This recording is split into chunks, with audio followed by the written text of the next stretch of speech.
Mr. Uppity by Roger Hargreaves. This is the story of Mr. Uppity and how Mr. Uppity finishes this story not quite so uppity as at the beginning of the story. You see, Mr. Uppity was one of the rudest people in the world, if not the rudest. He was rude to anybody and everybody. So, of course, in Big Town, which was where he lived, he had no friends at all. Not one. Miserable old Uppity, they used to call him, and he certainly looked it.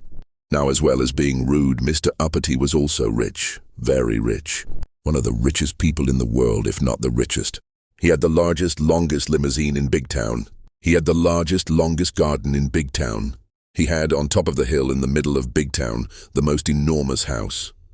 The biggest house in Big Town, and there he lived, all alone. Miserable old Uppity. One day, Mr. Uppity was walking in the gardens of his enormous house, when suddenly he heard a voice. A little voice. "Hello," said the voice. Mr. Uppity looked, and there in one of his hundreds of flower beds was a goblin. "Aren't you going to say hello to me?" asked the goblin. "Go away," said Mr. Uppity rudely. "Oh, I know who you must be," said the goblin. "You must be Mr. Uppity who's rude to everybody." Sniffed Mr. Uppity rudely. "Well, I know somebody who wants to meet you," said the goblin and skipped off the way goblins do. "Come on," he called over his shoulder. Mr. Uppity's curiosity got the better of him. He followed. "In there," said the goblin, pointing at a small hole in a tree. "Don't be silly," snorted Mr. Uppity. "Oh, I'm not being silly," said the goblin. "Yes, you are," snapped Mr. Uppity. "I can't possibly get in there." "Aha," smiled the goblin. And then he said a magic word known only to goblins, which sounded like wobbly gobbly gook, or something like that. Suddenly Mr. Uppity started shrinking. He shrank and he shrank until he was exactly the same size as the goblin. "Turn me back to my proper size at once," spluttered Mr. Uppity in a rage. "Shan't," grinned the goblin. And so saying, the goblin climbed through the hole into the tree. Poor Mr. Uppity didn't know what to do, so he followed him. Inside the tree there was a staircase going down and down. Do you know where it led to? It led directly to the kingdom of the goblins. That's where. "I demand to be taken immediately to whoever is in charge," said Mr. Uppity angrily. "Oh, you shall," grinned the goblin. And he led Mr. Uppity through the streets of the kingdom of the goblins until they came to a palace. "Halt! Who goes there?" cried the goblin sentry at the gate. "I have brought Mr. Uppity," said the goblin. "Oh," said the sentry and smiled.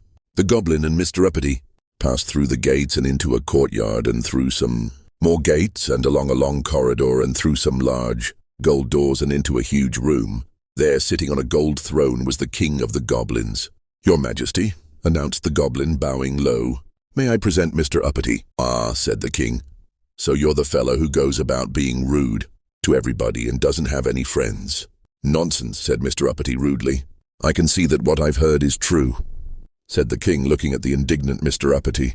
"You're much too puffed up with your own importance.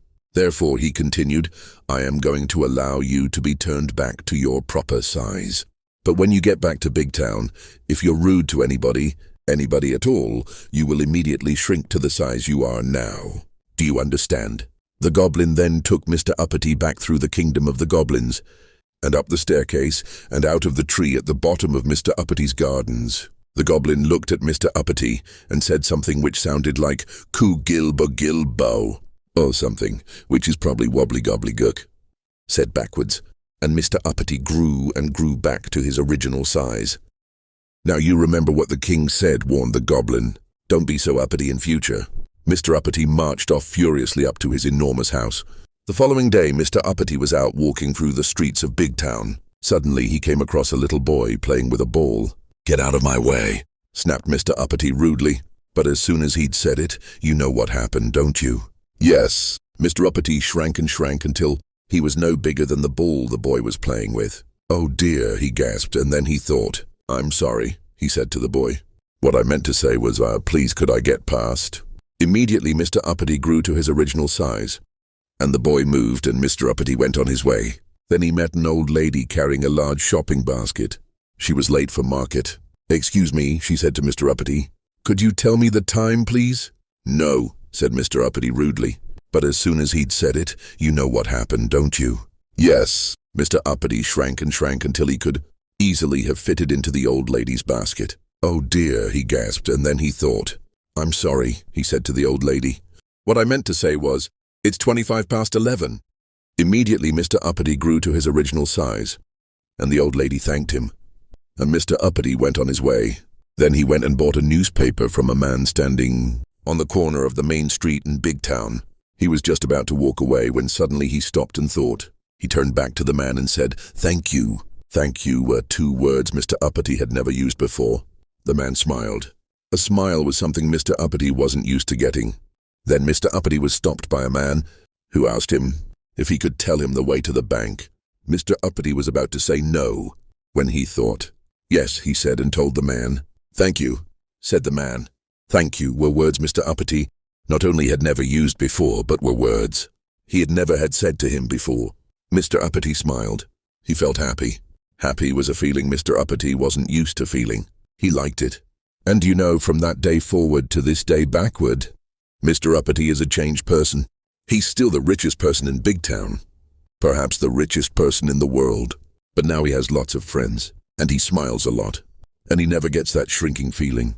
And do you know which words Mr. Uppity uses most of all these days? Please and thank you. So, what we'd like to say is, thank you for reading this story. And if you're ever thinking about being rude to somebody, please keep a sharp lookout for goblins. The end.